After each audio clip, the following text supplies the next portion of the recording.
People think the worst part of growing old is the loneliness. They nod gently when they say it, with that soft pity behind their eyes. Oh, it must be so hard. Always by yourself, but they're wrong. The worst part isn't being alone. It's being with people, the ones you raised, the ones you held close through fevers and heartbreak, and realizing you've become invisible, or worse, the subject of their laughter. You spend your whole life building a home out of tenderness, out of meals made by hand and lullabies hummed at 3 a.m. You pour every drop of yourself into their happiness, their safety, and then one day, you're sitting quietly in the next room, the same hallway where you once hung baby shoes and school portraits, and you hear it, laughter, real laughter, unfiltered, messy, sharp, the kind that sounds like wind blowing through broken windows. And then, like an icy drop down the spine, you hear your name, not mom, not grandma, your name, like a headline in a joke, and you know, deep down, that something cruel is being said. I sat there that night, just on the other side of the wall, not a foot away from where I used to kiss skinned knees and wipe tears off cheeks, and I didn't move, I didn't say a word, I just listened. My hands were folded neatly in my lap, like a well-behaved guest in a house that used to be mine, and what I heard, it wasn't violent, it wasn't screaming or name-calling, or anything you could catch on a recording. It was something worse. Mockery, dismissal, pity, coded in humor. She doesn't even remember telling that story last week. Did you see how long it took her to get down the steps? I swear, she repeats herself more than Alexa.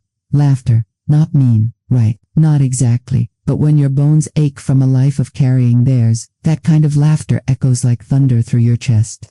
I wish I could tell you I got up and confronted them, that I stormed into that kitchen and reminded them who taught them to hold a spoon, but no, I just sat there, quietly unraveling. Something inside me broke that night, not in an explosive way, more like a slow drip from a cracked teacup, steady, unstoppable, and the strangest part, it wasn't just what they said, it was how easily they said it, how casually they laughed, like I wasn't real, like I was already a ghost in their lives. Sweethearts, this story isn't about revenge, it's not about shouting or throwing things or dramatic exits. I've lived too long for that.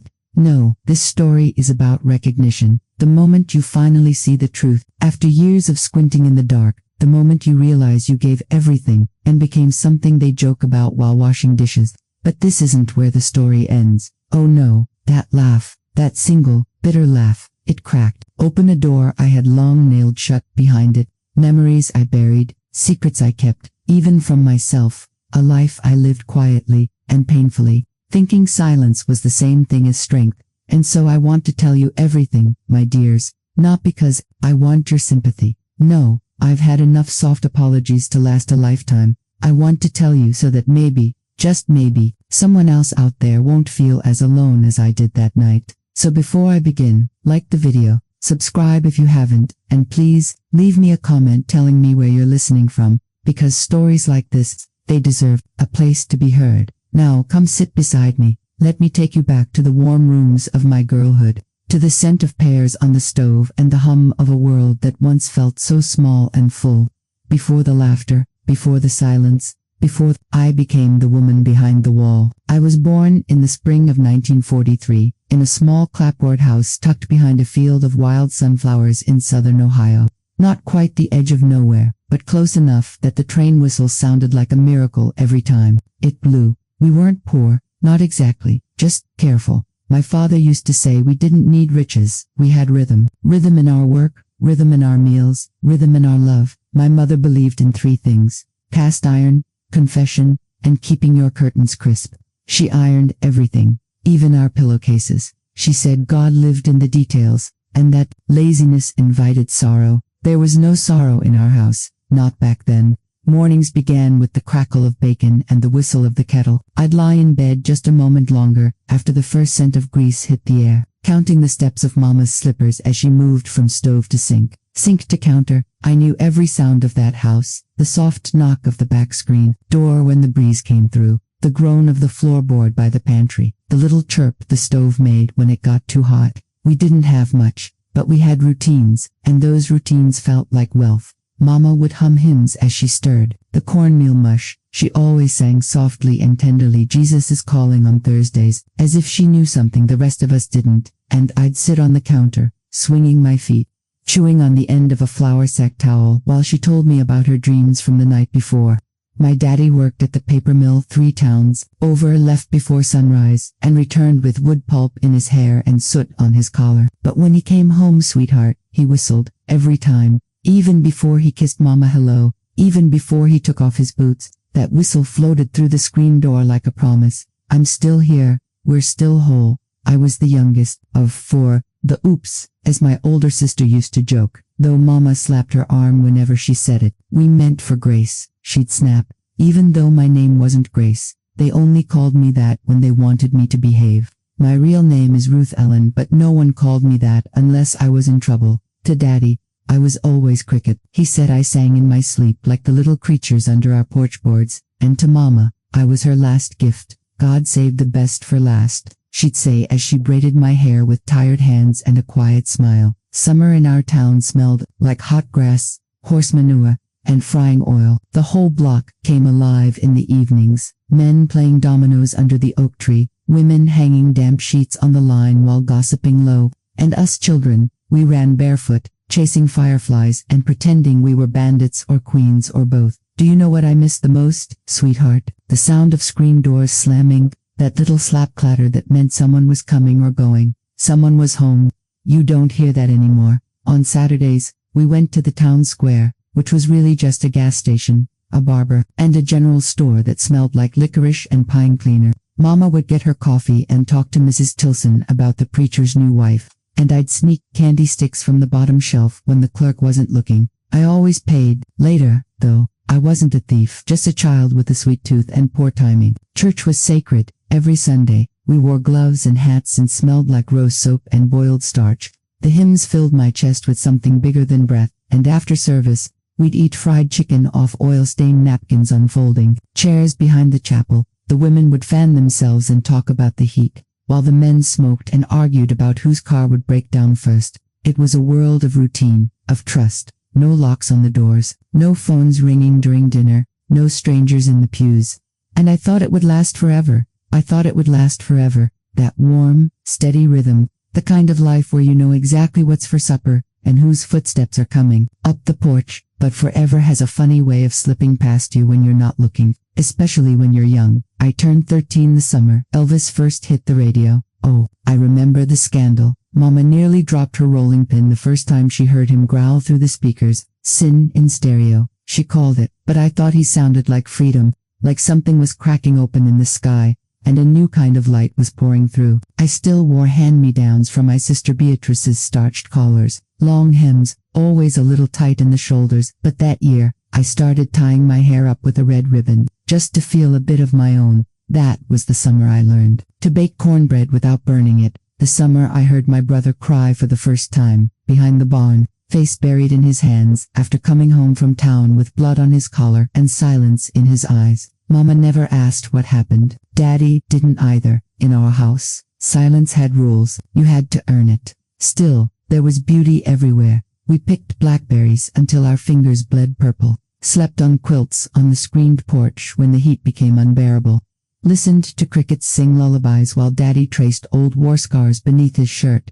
He never talked about France, but I saw it in his eyes sometimes when the thunder rolled too hard, or when the fireworks from 4th of July made him flinch just a little. Mama made us wash our feet every night before bed, said no child of hers would drag dirt into the sheets, not the kind on your heels or the kind in your heart, and each night, she sat at the edge of my bed and brushed my hair with long, steady strokes. She never rushed, I think. In her own quiet way, she knew what she was giving me. A kind of peace, a pause. By the time I turned 14, I knew how to churn butter, hem a skirt, and wring a chicken's neck without flinching. That's what girlhood looked like back then. It wasn't soft, but it was clear. You knew who you were by what you could do, and who counted on you to do it. My world was small, but it held me. At school, I wasn't the smartest or the prettiest, but I could memorize scripture faster than any girl in class. Mrs. Avery once called me the voice of the Lord in a gingham dress, and I floated on that praise for weeks. Words meant something to me. Even then, I knew stories had power. Sometimes, after supper, I'd sit on the back steps and make up tales for my little nephew Thomas, stories about foxes who fell in love with moonlight, or witches who only stole broken hearts. He'd listened with his chin in his hands, eyes wide, asking, "Is it true, Aunt Ruthie?" And I'd say, "Parts of it, sweetheart. The best stories always are." My family didn't talk about feelings much. We believed in actions. You showed love by standing at the stove, by patching socks, by walking 10 miles to pick up the medicine without asking for thanks. And still, even with all that strength, I see now, there were cracks, little things I missed. Mama staring too long at the stove after the war letter came for her cousin. Daddy's cough getting worse in winter, but him insisting it was just the dust from the mill. My sister coming home late with mascara smudged and lies already perched on her tongue, but I didn't question any of it, because childhood teaches you one thing most of all. Believe what you're told. Doubt is dangerous. So I believed in Sunday dresses and apple pie, believed that hard work would always be enough, that love, once earned, couldn't be lost. That family meant forever. That last one, my dear, I held on to it like a prayer. That last one, my dears, I held on to it like a prayer. That family meant forever, but time, as it does, kept marching forward, and eventually, I marched with it right into the uncertain fog of young womanhood. By 15, I was tall and bony, with knobby elbows and a mouthful of questions I didn't yet know how to ask. The red ribbon I once wore in my hair had faded to pink, the color leached by too many washings and too much sun. I still wore it anyway. Mama started letting me cook dinner on Wednesdays. She'd hover behind me, hands on her hips, correcting my salt or showing me how to slice the onions thinner. But I loved it, the feeling of feeding people, of creating something warm and fragrant that made the whole house slow down. I'd hum old tunes while I stirred the beans, sometimes cue Sira Sira, even though Mama didn't care for Doris Day. She said women like that made a girl forget her place, but I liked how it sounded like freedom you could sing through your teeth. That year, we got a new neighbor, a widow named Mrs. Halloway, who moved into the boarded-up yellow house. At the end of the road, she wore trousers, had a dog named Percy, and she drank coffee on her front steps while reading books with titles I wasn't allowed to touch. People whispered about her, of course, said she'd left her husband before he passed, said she smoked in her kitchen and let colored folks use her telephone. But I liked her. I liked the way she looked people in the eye when she spoke, the way she didn't flinch at silence. She caught me once, walking past with a basket of laundry, and said, "You ever read Steinbeck, Ruth Ellen?" I shook my head. "Well, come by when you finish your chores, you ought to," and so I did, once a week. After I'd finished hanging the sheets and feeding the chickens, I'd walk down the dusty road to her porch and sit cross-legged while she read to me, Of Mice and Men, East of Eden, and once, To Kill a Mockingbird, though she warned me it would hurt. Those books cracked something open in me. Not all at once, just little by little, like sunlight creeping through a closed curtain. They made me question things, about people, about justice, about the kind of woman I wanted to become. And yet, back at home, everything looked the same. Mama still ironed the pillowcases. Daddy still whistled at the door. Beatrice still rolled her eyes when I got second helpings. But I had changed, quietly, slowly, like bread rising under a towel. I started noticing the things no one said, like the way Daddy avoided looking at the newspaper after the Freedom Riders were attacked in Montgomery, or the way Mama flinched when she opened the electric bill but never spoke of it, or the way Beatrice's boyfriend started 2 blocks down so Daddy wouldn't see the kind of car he drove. I wasn't naive, not really, but I still believed in the goodness of people and the holiness of family. I thought if we loved one another hard enough, we could survive anything. That belief was my armor, and I wore it with pride. One afternoon in the late fall, just after the leaves turned that perfect rust orange and the cornfield was dry and yellow, I found Daddy sitting on the porch steps, staring at nothing. He had his old army jacket on, the one with the tear beneath the elbow, and in his hand, a letter. I sat beside him and waited. That was the rule in our house. Wait until they speak. Never press. Don't open a wound you can't stitch. After a long moment, he handed me the letter. It was from a cousin I'd never met. Said he was coming through town, wanted to reconnect, but the way Daddy looked, it wasn't joy, it was dread, deep, bone-level dread. Some things, he said, almost to himself, ought to stay buried. I didn't ask questions. I didn't know how, but I never forgot that look on his face, like something had crawled out of the past and he didn't know whether to kill it or welcome it in. That was the first time I wondered if the past could rot inside a family without anyone noticing. If silence had a weight, if love, left unspoken too long, could curdle. Still, I believed in us, believed that whatever storm came, we'd weather it. I didn't yet understand that storms don't always come with thunder. Sometimes, they come with laughter in the next room, and you don't realize you're drowning until someone says your name, and everyone else laughs. I remember the day he arrived, not because of any big entrance, not because the sky cracked open, or the ground shook. No, it was quieter than that. It was the kind of autumn day that felt like it had waited all year to exhale. The wind smelled like dry earth and wood smoke. Mama had just finished hanging the last of the laundry on the line when the engine came up the gravel drive, a low, slow purr, unfamiliar but unhurried. I was sweeping the porch, barefoot, my skirt gathered in one hand, hair tied up with that same worn ribbon, though it was nearly white by then, and there he was, a man in a brown suit, thin as wire, with dark eyes that looked too large for his face. He stepped out of the car like he wasn't sure if he'd be welcomed or turned away, and in his hands, a single duffel bag, fraying at the corners. I didn't know his name at first, didn't need to, because the look on Daddy's face told me everything I wasn't supposed to ask. He didn't come out to greet him, didn't rise from the chair where he was oiling his boots, just sat there, shoulders tensed, jaw set, and said 3 words, "You found us." The man smiled, barely. It wasn't hard. Mama came out then, wiping her hands on her apron, and froze halfway down the steps. "Daniel," she whispered. I looked between them, my father, my mother, and this stranger they didn't call a stranger. And in that still moment, I realized something simple but terrifying. I didn't know everything about my family, not even close. He stayed in the guest room, the one with the quilt Mama only took out at Christmas, said it was for his back bad from factory work, or war, or both. No one explained where he came from, or how he knew us, or why Daddy kept looking at him like he might start a fire. At dinner, he barely spoke. He chewed slowly, wiped his mouth twice before every sip of water, and stared at the table like he was measuring its silence. I listened more than I ate, and that night, after the dishes were done and the radio was playing, low from the parlor, I sat near the staircase, just out of sight.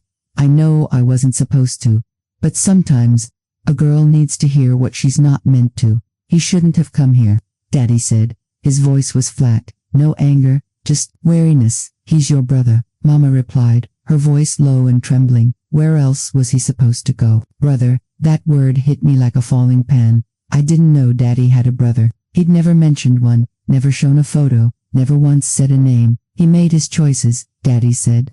Don't mean I need to clean up after them. He's family, that don't mean what it used to. Silence, and then Mama, more gently, "He's dying." I gasped, without meaning to, pressed my hand over my mouth, waited, but no one came to check if they'd been heard. They kept talking quietly now, almost inaudible, but my heart thumped too loudly to follow. 1,000 thoughts rushed through my mind like birds startled from a wire. Dying, brother, hidden, secrets. That night I couldn't sleep, not even with the windows open and the wind brushing the curtains like a lullaby. I lay awake and thought about how much I didn't know, how small my world really was, how everything I believed about family, about truth and goodness and honesty, might be a little softer than I'd thought. The next day, Daniel asked to help with chores. Mama said yes before Daddy could open his mouth, so we picked apples from the back orchard. Just him and me, 2 baskets between us and the long shadow of something unsaid stretching across the grass. He wasn't much of a talker, but he had a kind voice, rough, like gravel softened by rain.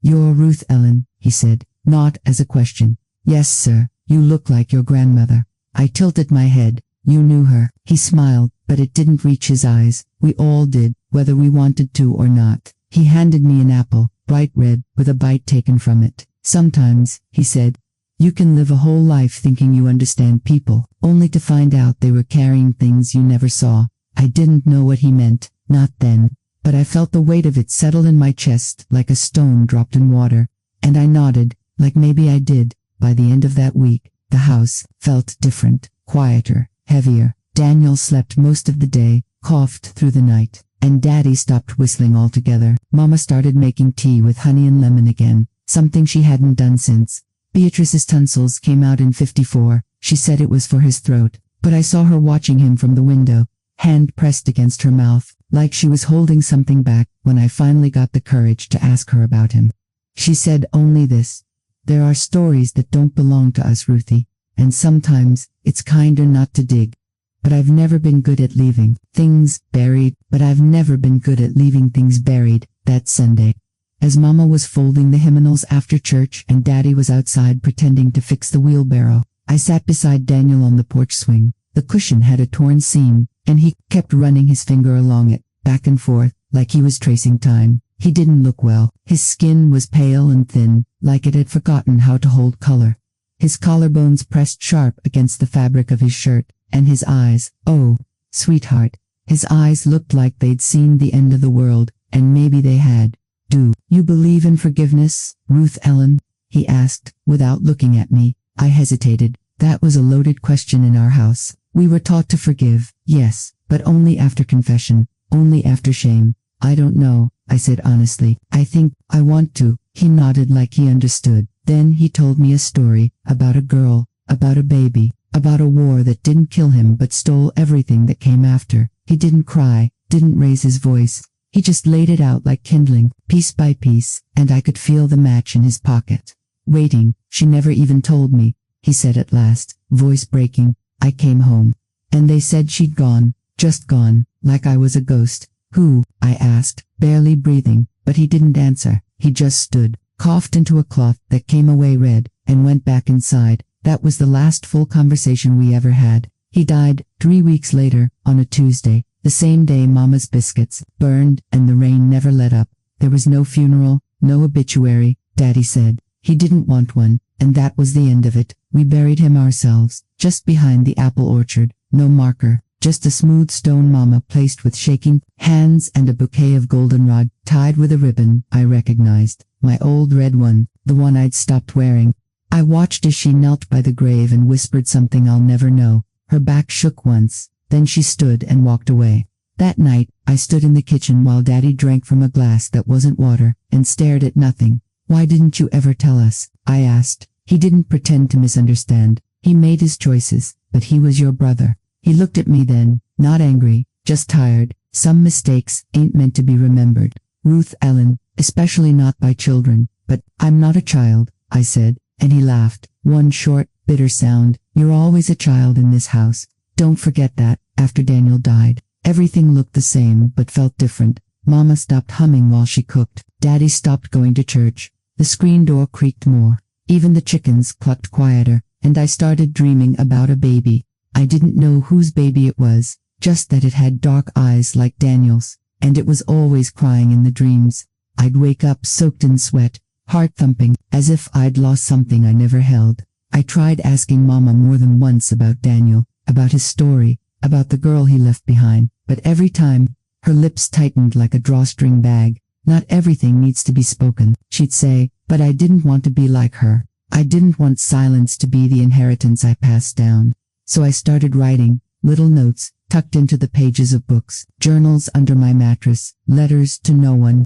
I wrote down everything I'd ever heard, ever felt, ever wondered, because I knew then, if I didn't keep the truth, it would vanish like breath on glass. That winter was the coldest we'd had in 10 years, and something in our house had shifted permanently.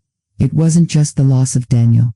It was the presence he'd left behind, like his shadow stayed even after his body left the porch. Daddy started coughing more. Mama stopped baking. Beatrice ran off and married a boy from the next county, someone none of us had met, and we didn't hear from her for nearly 6 months. And me, I stopped being sure of anything. The girl who used to swing her legs on the counter while Mama cooked, the one who believed fried chicken and honesty could fix any wound, was slipping away, piece by piece. In her place was someone who watched everything more carefully, who listened for what wasn't said, who no longer believed silence was the same thing as safety. One morning, as the frost clung to the windows like lace, I caught Mama staring at the old cedar chest in the hallway. It had always been locked. I don't know what made me say it. Maybe it was the look in her eyes, or maybe I was just tired of pretending. But I whispered, was it true, what he said, about the girl? Mama didn't flinch. She didn't turn. She just said softly, some truths cost too much, Ruthie, and some women never recover from being remembered.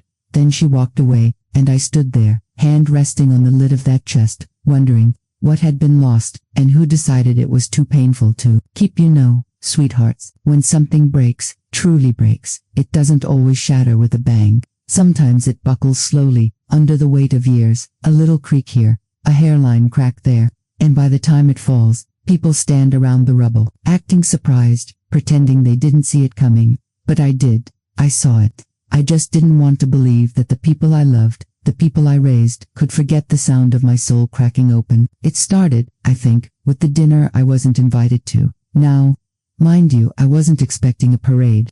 But I had made those Sunday suppers a tradition since 1962. Pot roast, green beans with bacon, my corn pudding from a recipe Mama handed down to me on her deathbed. Every week, rain or shine, kids laughing, elbows on the table, a house that smelled like home. Then, one Sunday, silence. I called my daughter, Ellen, to ask what time everyone was coming. "Oh," she said, casually, "we're doing dinner at Mark's this week. Didn't I tell you?" No, she hadn't. And worse, she didn't even sound sorry.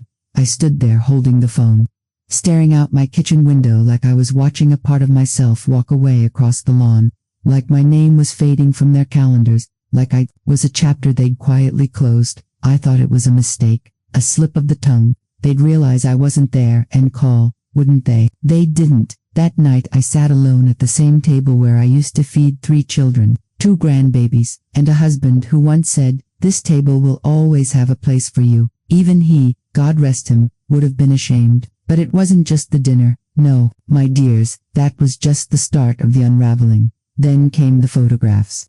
Ellen posted a picture online that week. The whole family around Mark's new oak table. Candles lit, wine glasses raised. Even little Ava was wearing the dress I bought her for Easter. They looked so happy, and I was nowhere in the frame. You know what that does to a woman who's spent her whole life behind the camera, behind the stove, behind everyone else. It makes you feel like a ghost haunting your own life. So I asked her about it, gently, like a mother trying not to sound petty. I said, "That table looked lovely. Ava's dress fit nicely. I hope y'all had a good time." She said, "Oh, it was just easier without too many people this time." And then she added, with a laugh that wasn't funny, "You know how you can get, Mom, a bit much, me." The woman who held her hand through a miscarriage, who sewed her prom dress from scratch with arthritic fingers, who let her move back in after her divorce when no one else would take her. Too much. I didn't say anything after that, just nodded into the phone and hung up. I sat on the couch for a long time that night, holding my old quilt tight around my shoulders. It still smelled like lavender and grief. That was the night I started talking to myself aloud. You know, not in a mad sort of way, but just so someone would answer me. Sometimes I'd say, "What did I do wrong?" And sometimes I'd answer, "You stayed too long. You loved too much." After that Sunday, the weeks blurred. Ellen stopped calling just to say hi. Mark only came by when he needed something heavy lifted or paperwork signed. And my grandbabies, oh, my sweet grandbabies, they stopped coming around unless someone reminded them. I told myself they were busy. College, work, new apartments, new friends. But there was a deeper truth I didn't dare say out loud. They didn't think of me, not in the way I used to think of my mama every single day after she passed. Not like the way I'd whisper to my husband's pillow when I missed him. They were moving on, and I was being left behind, not all at once, but inch by inch. It felt like drowning in shallow water. You can still see the sky, but your lungs are burning. One afternoon, I baked a peach cobbler, the same one I used to bring to church picnics back in the 70s. I left it on Ellen's porch with a little note that said, "For old time's sake." She didn't call to say thank you. 3 days later, I saw on Ava's Instagram a picture of the half-eaten cobbler with the caption, "Guess Grandma's feeling guilty." The word knocked the breath out of me. I stared at that screen until the letters blurred into little wounds. I don't know what broke more that day, my heart, or my idea of what family was supposed to mean. You see, sweethearts, the worst kind of betrayal doesn't come from strangers. It comes from the ones you taught how to spell love, who now spell it without you. It comes from the child you rocked through fevers, who now rolls their eyes when you speak, and the ache of it, it settles into your bones like winter, a quiet, creeping cold that no fire can chase out. One evening, I tried to sit in the living room where we used to open Christmas gifts. The carpet still had a faint stain from the year Ellen spilled red punch. The corner by the fireplace still held the wooden angel my husband carved before his stroke. But now it was just me, and the tick of the wall clock, me. and the hum of a refrigerator that held leftovers no one came to eat. Me, and a pile of unopened mail that always seemed to start with "We regret to inform you." I didn't realize how truly alone I was until my birthday came. 74. I sat in my best dress, hair curled, lipstick on, tables set for 5. I made my pot roast. I even lit candles, and I waited and waited. At one point, I thought I heard voices outside, laughter. I rushed to the window, heart leaping like it used to when the kids got home from school. But it was the neighbors. Their daughter had come to visit with balloons and flowers. I watched them hug, long, warm, real. Then I turned away from the glass and blew out my birthday candles in the quiet. No one called, not even Ellen, that night. I went to bed in my party dress. I left the dishes on the table, the candles burnt down to wax puddles. I didn't even cry, not then.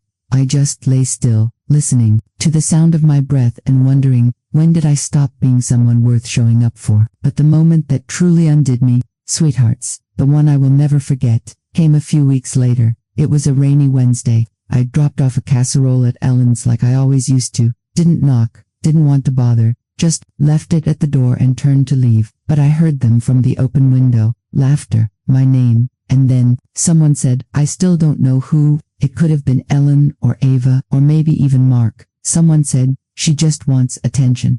Let her play the sad little grandma. We all know how dramatic she can be. They all laughed. My knees buckled right there on the porch. The rain was coming down sideways, soaking through my coat, but I couldn't move. I couldn't breathe. I just stood there, outside a house I once called home, realizing that I'd become the punchline in a room I helped build. That's when the unraveling turned final. My dears, I didn't bring casseroles after that. Didn't call, didn't leave cards on holidays, or buy Ava her favorite socks. I stopped trying to be invited, because somewhere between those porch steps and the car I drove home in, I understood. They weren't just forgetting me. They were rewriting me, turning me into some silly old woman, instead of the mother who bled for them, the wife who stayed, the woman who held it all together when no one else would. And I let them, because what else could I do? The next morning, I scrubbed the teacups from the night before with the fury of a woman who wanted to erase herself. My hands ached from wringing the cloth too tightly, and the kettle screamed louder than it ever had, like it, too,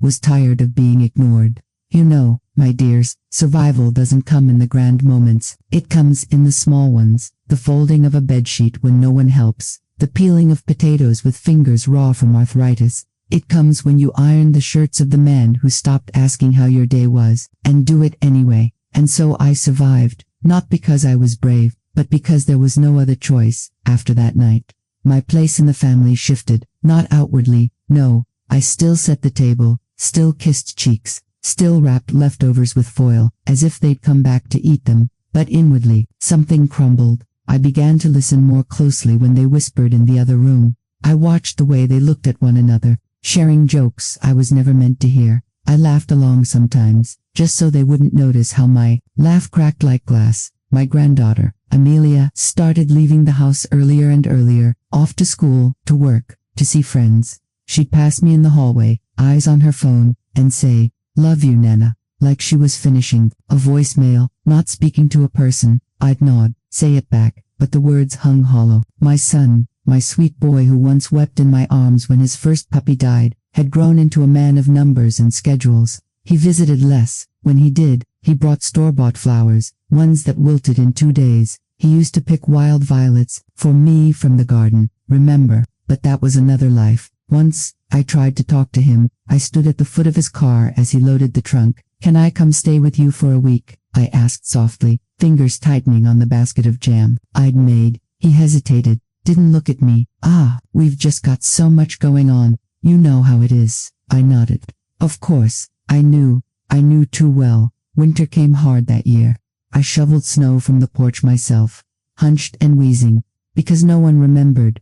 My joints groaned with every step, but I pressed on. You have to. If you stop moving, you become invisible. Some nights, when the heater clicked off and the silence swelled, I'd sit in the laundry room with a blanket over my knees. It was the warmest place in the house. The thrum of the dryer, the smell of fabric softener. It reminded me of when the children were young, when they needed me, when their tiny socks came out twisted together, and I'd laugh at how even their clothes clung to each other. Now, it was just my socks. One pair, never lost. There's something about grief that doesn't come from death. The kind that comes from being forgotten is quieter, but it hollows you out just the same. You keep waking up, brushing your hair, stirring your oatmeal, but you feel like a ghost, trapped in a house full of the living. My eyesight began to blur.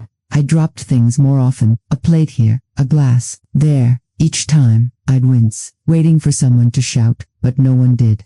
Sometimes they didn't even hear. I kept journals, pages and pages of them.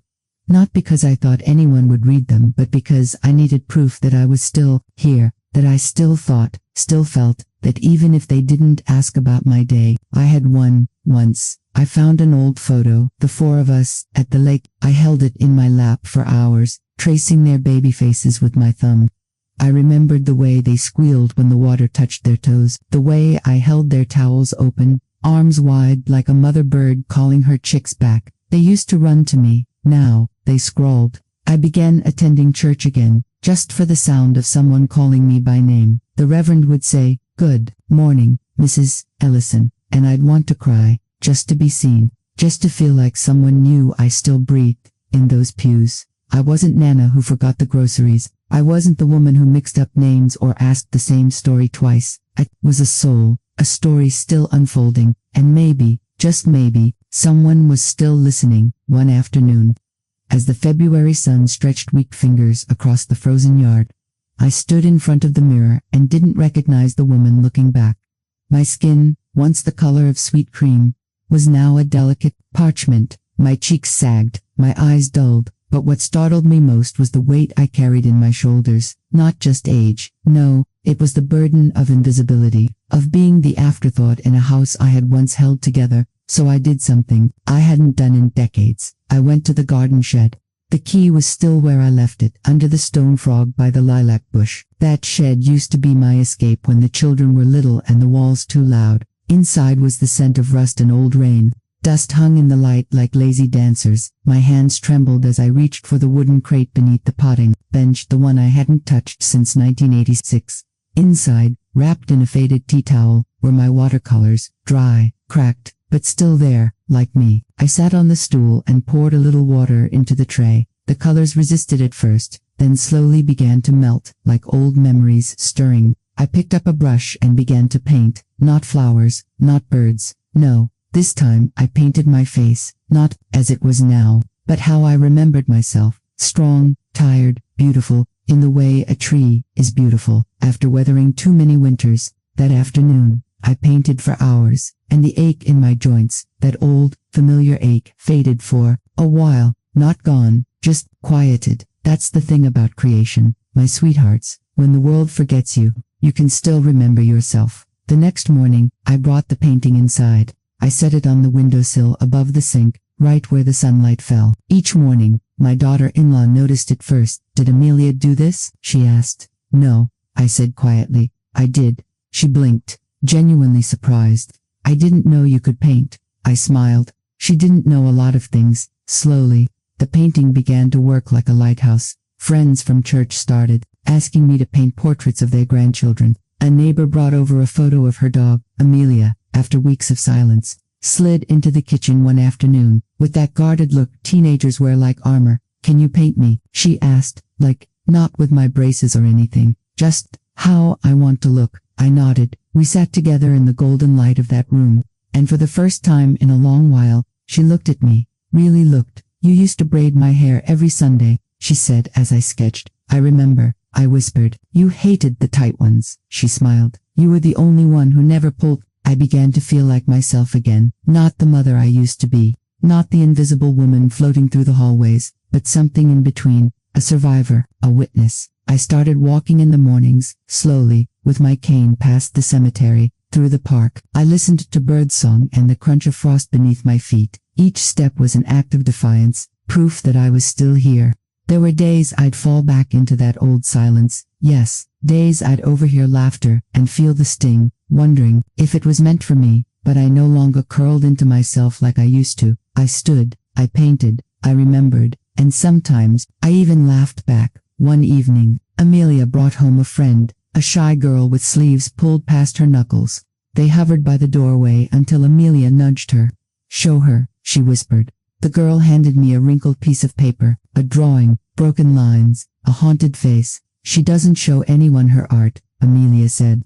I looked the girl in the eye and said, it's beautiful, raw, like the truth before it's dressed up. The girl's face changed, just slightly, like a door opening a crack. That night, I painted again, not for them, for me, and I realized something. My dears, survival isn't about who sees you, it's about what you do in the dark when no one's watching. It's about finding your hands again, finding your voice again. It's about turning the silence into a song that only you can sing. And sometimes, just sometimes, someone else hears it. It was a Tuesday morning, quiet and cold, the kind of morning where the frost clung to the window panes like sorrow to old bones. I had my cup of weak tea in my hands, not because I enjoyed it, but because old habits, like old pain, are hard to put down. That's when the phone rang. Now, mind you, my phone didn't ring often anymore. Most people who used to call were either buried or had long since grown tired of my slow answers and wandering mind. But that morning, it rang 3 times, not the casual kind of ring, but a sharp, sudden clatter that stirred something uneasy in me. It was my granddaughter Lily. Her voice was low and hesitant, like she was stepping onto ground she wasn't sure would hold her. Gran, I was going through the attic at Mom's place. I found something strange. It's letters from you, but they were never opened. My stomach turned cold. Letters. I had written dozens of them back in the 70s and 80s, mostly birthday cards, Christmas wishes, even just little notes saying I missed them. I'd tucked money into a few, pressed lavender between some pages, and all this time, I thought they'd simply gone unanswered, that my words hadn't been good enough to stir a reply. But now, they were in a shoebox, hidden under an old quilt. Mum must have put them there. I couldn't speak. I didn't know what to say. My favorite one, she whispered, was the one where you wrote about the rain on the tin roof, about how you used to sit with Granddad and pretend it was applause from the heavens. I laughed, but it came out jagged and wet. That was a real night, I managed. He kissed my hand that evening and told me I made his world quieter. Lily was quiet for a while. I'm coming over, she said suddenly. We need to talk. She came the next day with a shoebox wrapped in one of my old scarves. The box smelled like thyme, paper and mothballs, and something a little sweeter, like dried petals. We sat on the floor together like 2 schoolgirls, flipping through those old letters, and that's when I found it, a photo, faded, tucked behind one of the envelopes I didn't recognize. It was me, standing beside a young woman, not one of my daughters, not a cousin or friend, and behind us, the front porch of a house I hadn't seen in 60 years. My chest ached. That's not right, I murmured, running my fingers over the image.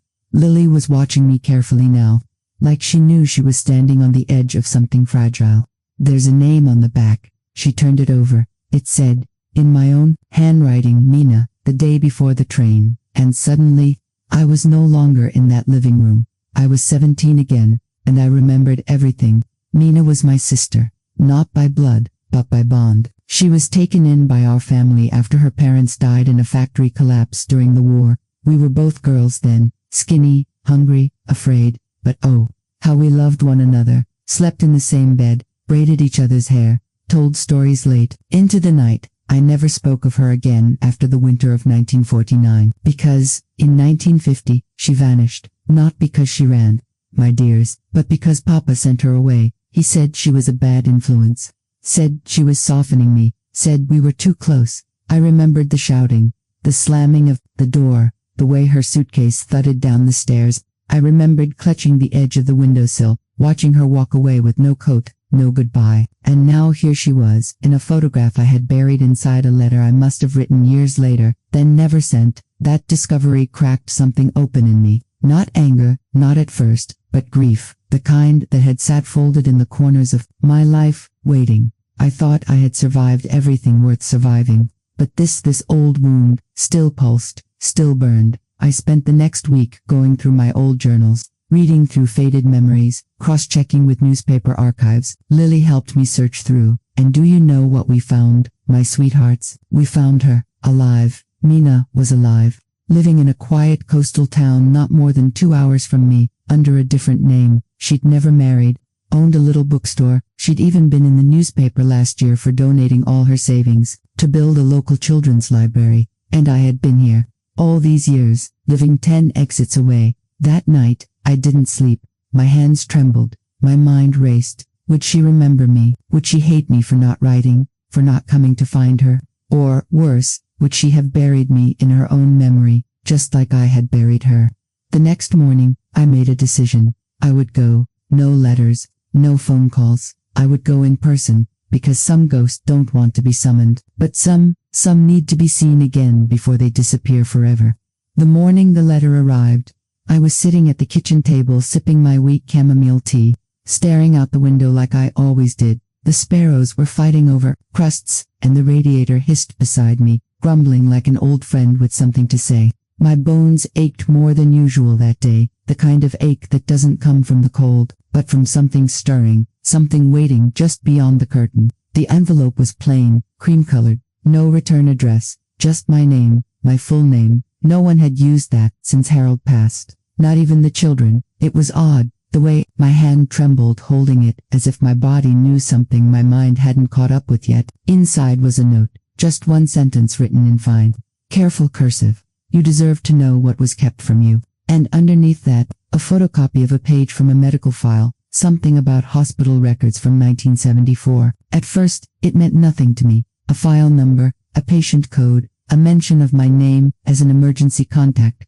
But then, a name I hadn't seen in decades. Rosemary June Allister. I dropped the paper. The name clanged in my chest like a bell in a cold, empty church. Rosemary, my baby girl. The one they told me died during childbirth. Sweethearts. I don't know how long I sat there, staring at that paper. The world went silent around me. Even the radiator stopped hissing. It felt like time bent, like the air folded in, like someone had opened a door in a room I thought was locked for good. I stumbled through the rest of the documents. Someone had taken great care, piecing together forms, notes, and hospital logs. A private nurse's scribbled chart, a discharge paper, and then a signed adoption consent form, with my forged signature, Harold's handwriting. No mistaking it, my own husband, and the name of the woman who adopted my child, Margaret Sinclair. I clutched the paper to my chest and wailed.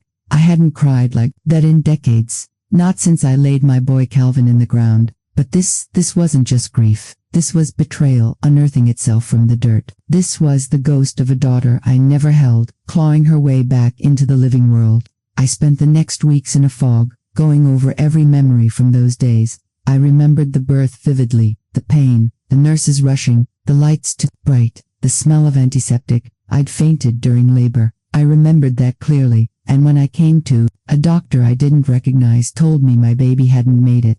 Harold wasn't in the room. He'd stepped out to make a call. He held me that night and whispered, "Maybe it's for the best, darling. The world's too hard for another mouth to feed." I believed him. My God, I believed him. But now I knew he'd lied, and stolen the one thing I never got back. I had to know more, so I did what no one expected an old woman to do. I started digging. I called the hospital, posing as a researcher, got passed around from department to department, lied about some grant, and asked about legacy patient records. Most doors slammed shut, but one kind voice, a nurse named Frankie, must have heard the shake in mine. She said she'd take a look off the record. 3 days later, she called back. There was a Rosemary Allister born on February 12th, 1974. She didn't die. There it was. Confirmation. Frankie went quiet on the line and said, carefully, she was placed with the Sinclairs. The file says the mother waived her rights, but that waiver looks fishy. I could barely breathe. My palms were soaked. Then, she said something that undid me. She's alive, ma'am, and she's listed under the name Rosemary Sinclair Moore. She's a teacher in Vermont. Vermont, sweethearts. I hadn't traveled more than 2 miles from my house in over a year, but the next morning, I packed a small bag, wore my good coat, and took a cab to the Greyhound station. The driver raised an eyebrow when I said Vermont, but I just smiled and said, family matter. It took 3 buses, 1 sleepless night, and a long walk in the snow, but I found her. She was standing on the front lawn of a small elementary school, wearing a yellow scarf and laughing with a child, her student. I assumed she had my hair. God help me, she had my laugh, and I just stood there across the street, watching, my old heart thundering. She looked over once, our eyes met, just for a flicker, but she didn't recognize me. How could she? I turned around and walked away. Sweethearts, that's not where the story ends. Not by a long stretch. There was still so much to confront, so many ghosts to face. But that moment, watching her in the snow, was the first time I truly understood how much had been taken from me. I had survived loss before, but this was the day I started surviving truth. I brought the envelope closer, my fingers trembling as if they knew what was inside before my mind had time to catch up. The paper was thick, official, the kind they use for legal things. I sat down, on the edge of the bed, heart thudding like an old engine trying to spark back to life. The handwriting on the front wasn't familiar, typed, sterile, cold. Inside was a letter and a photocopy of something, a birth certificate, but not mine. The name was foreign to me at first. James Nathaniel Brookings, born 1972, mother, Elizabeth Brook, father, unknown, but it wasn't the name that stopped my heart. It was the date, 1972, the same year I had disappeared for 6 days after a medical emergency that no one ever talked about again. The same year your grandfather refused to look me in the eye for weeks. The same year Mary, my sister, stopped speaking to me altogether. I held the certificate up to the light, like maybe some truth would shine through it. Tucked behind it was a note, handwritten this time, slanted cursive, careful but unsure, a man's handwriting. Dear Mrs. Brookings, or perhaps, grandmother, I don't know what you know. I'm writing because I believe you may be my biological grandmother. I found out 2 weeks ago that I was adopted at birth. My mother, Elizabeth, recently passed away. Among her belongings was a journal and some letters she had never sent. I think your family knew. I think something was hidden. If this is too much, I'll never write again. But if you have even a sliver of curiosity, I'd like to meet. James. My hands went cold. Elizabeth. My stomach nodded. Not Elizabeth Brookings. No. Her name had been Elizabeth Monroe before she left for college. One of the neighbor girls. Sweet thing. Always had her hair in ribbons. Always staring out the window like she wanted something more. She had gone off to study teaching. She'd come back that summer, just once, and I remember, clear as glass, how your grandfather pulled into the drive one night with a cut on his lip and a bottle of whiskey that he didn't share. I stared at the note for hours. Sweethearts, it was as if time folded in on itself, and I could see it. The whispers, the secrets, the reasons no one ever told me why I had been drugged and brought to the hospital with female complications that summer. I hadn't even known I was pregnant. I had trusted them when they said it was a growth, a clot, something inside me that wasn't viable. I had signed papers I didn't understand because I was taught to listen, to obey. And now, James, I didn't write back that night. I just sat in the dark.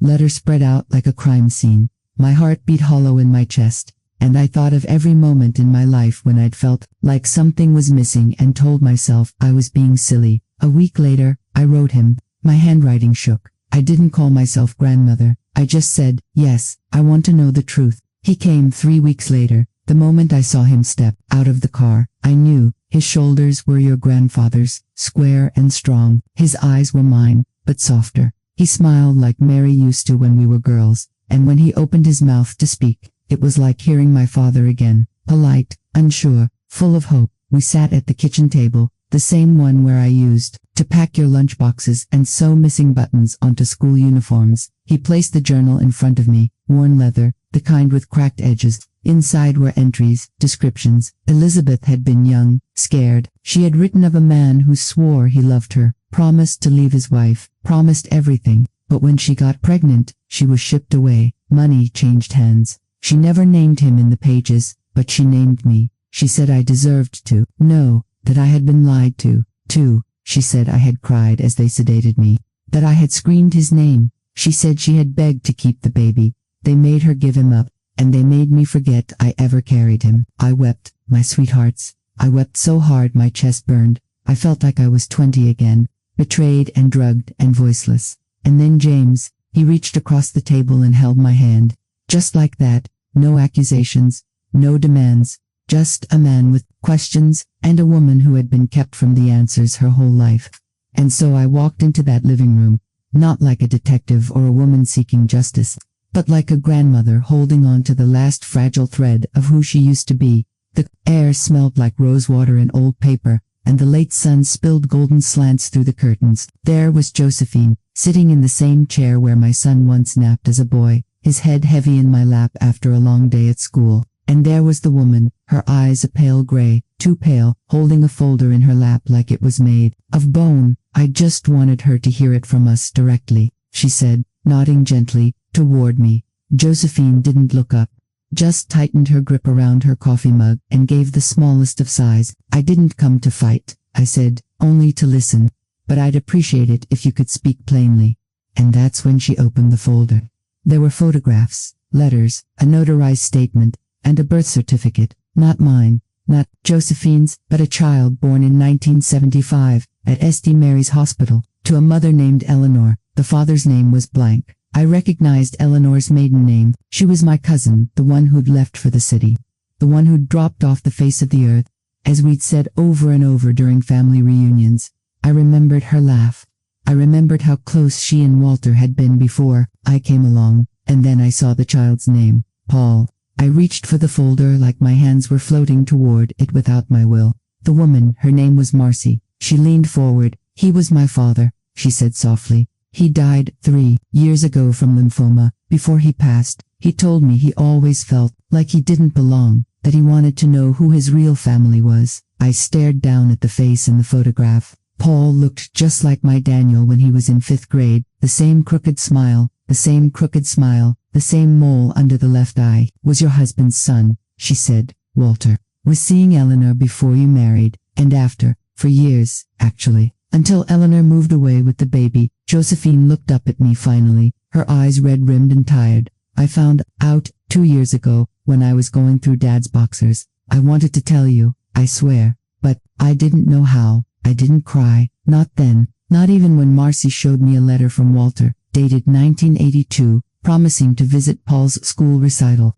apologizing for being torn between lives. I only nodded, and said, so, that's why he never truly looked at me after the 70s. That's why the garden went to weeds. That's why he spent more time on the road than at our dinner table. No one answered. The silence was its own answer. I folded the letter carefully and handed it back. You know, I said slowly, I spent decades believing I wasn't enough, that my husband's distance was my fault, that I had grown plain, or boring, or forgettable. Josephine choked on her words. Mama, it wasn't. I held up my hand. I'm not angry, I said, not anymore, but I am changed. That night, I walked home, didn't drive, just walked beneath the low yellow porch lights, and the hush of night-blooming jasmine, carrying an ache that somehow felt less sharp now that it had a shape. I sat on the edge of my bed and opened my jewelry box.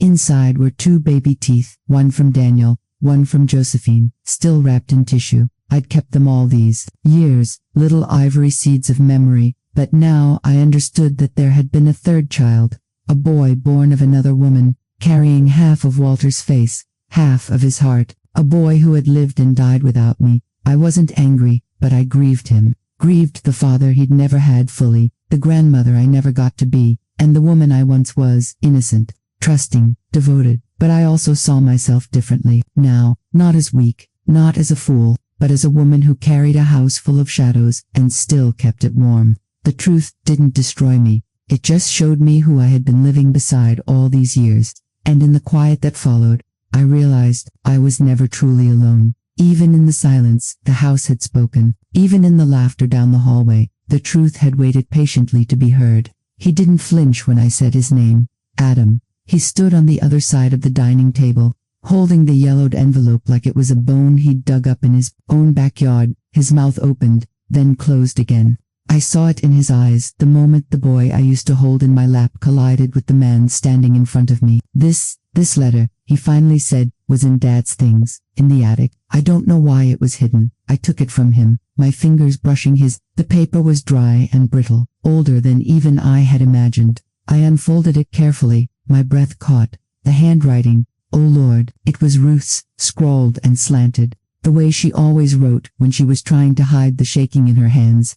My sister's last letter, the one I thought lost after the funeral, buried with the rest of her voice under the weight of family silence. But there it was, in ink that had faded like grief, still there, but ghost-like. Read it, I whispered. Adam nodded and read aloud, slow and unsure. To my dearest sister, I've tried to write this so many times, but the words always got stuck somewhere between my throat and my shame. The room grew smaller, my chest tighter. I saw them laughing that night, the night you came to stay with us. You heard them too, I know it.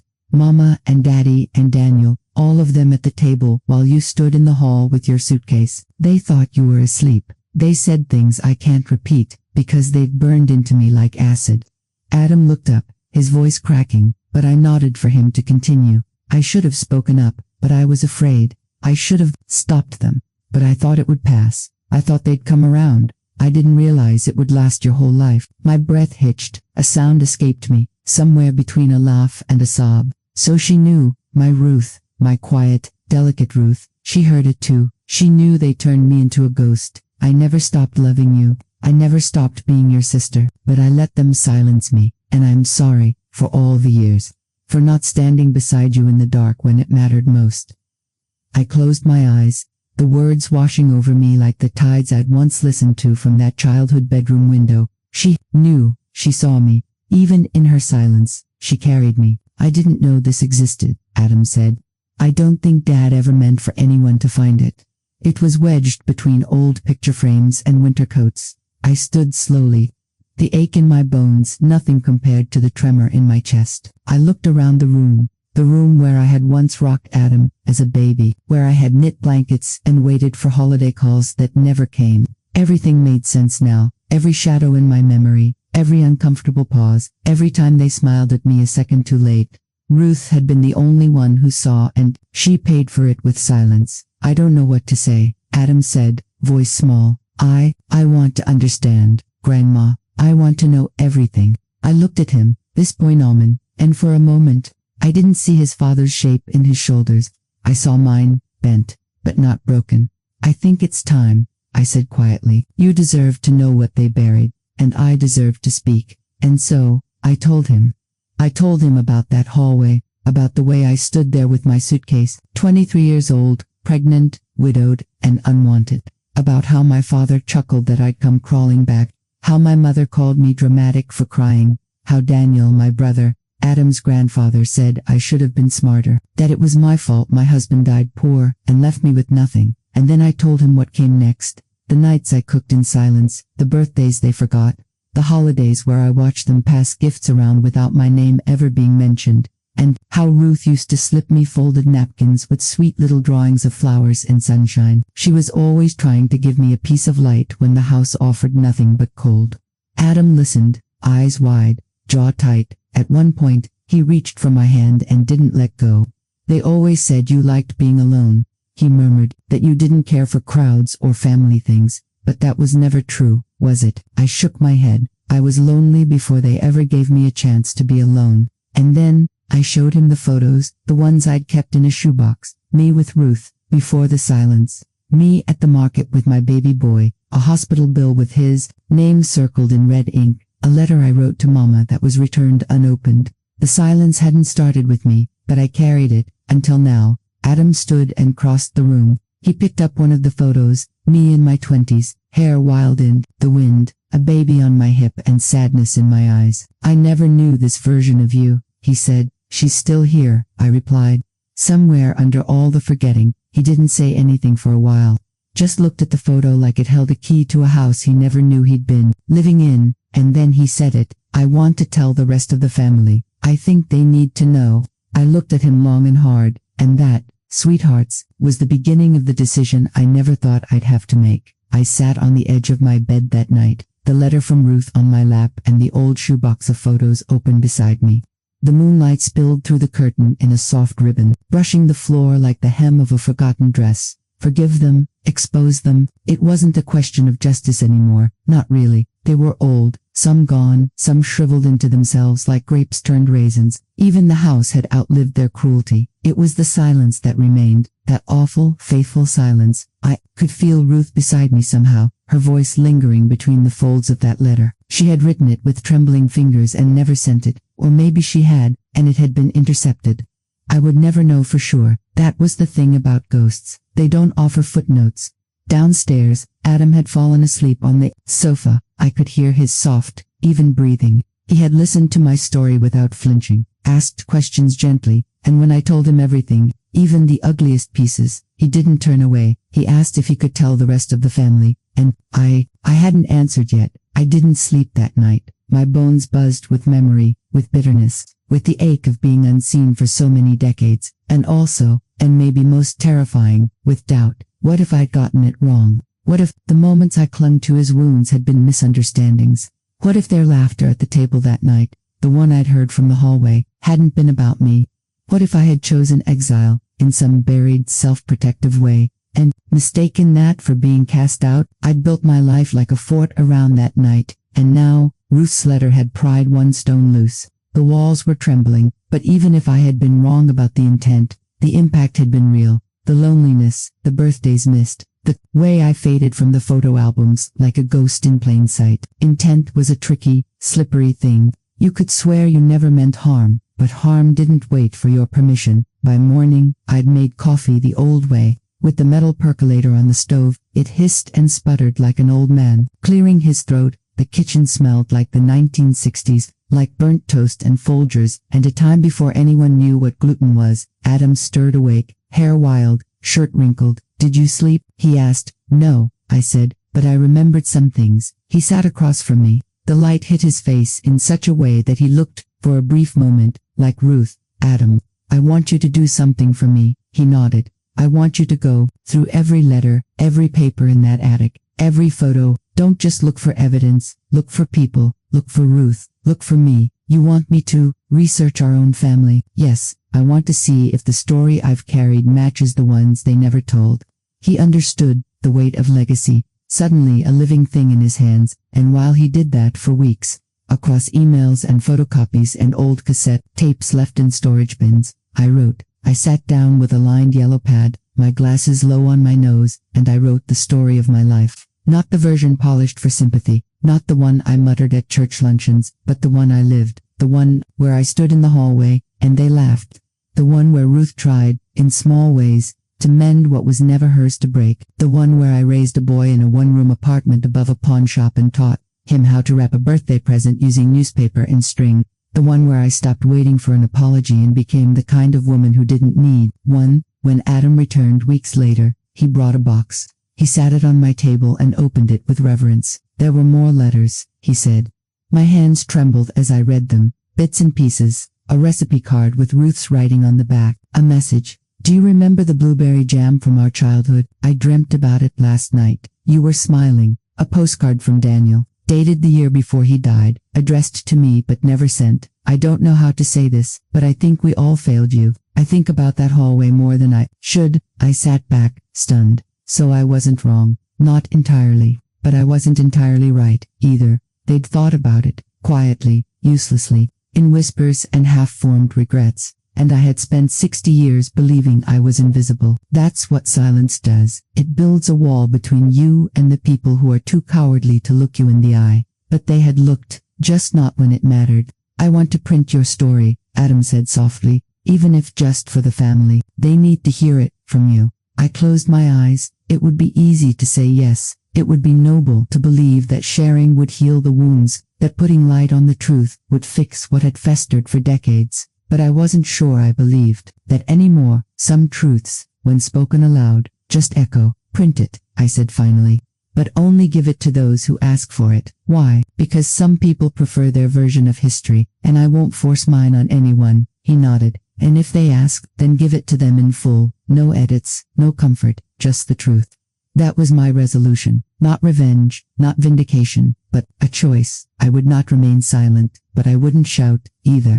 I would write and let the curious come find me. You know, I still hear it sometimes, that laughter from the hallway. Even now, it doesn't echo the way it used to. It doesn't cut as sharp, but it lingers. The way certain smells do, like mothballs or the cinnamon on warm apple pie. Familiar, uninvited, permanent. I was 14 when I first stood outside that door, and for a long time, I believed that moment was the beginning of my exile. But the truth, my sweethearts, is far quieter, far sadder than that. I think they stopped seeing me long before that hallway. They loved the version of me that was obedient, sweet, predictable, the kind of girl who wore wool tights without complaint and folded her hands when spoken to, but not the one who asked why or laughed too loud. or noticed the cracks in grown-up smiles. And when I changed, or maybe when I revealed who I really was, the laughter turned sharp. That's how families sometimes grieve the people they thought they had, by mocking the ones they really do. For most of my life, I thought the story was about betrayal, about being cast out, forgotten, uninvited. But now, I wonder if the real heartbreak was never being truly known in the first place.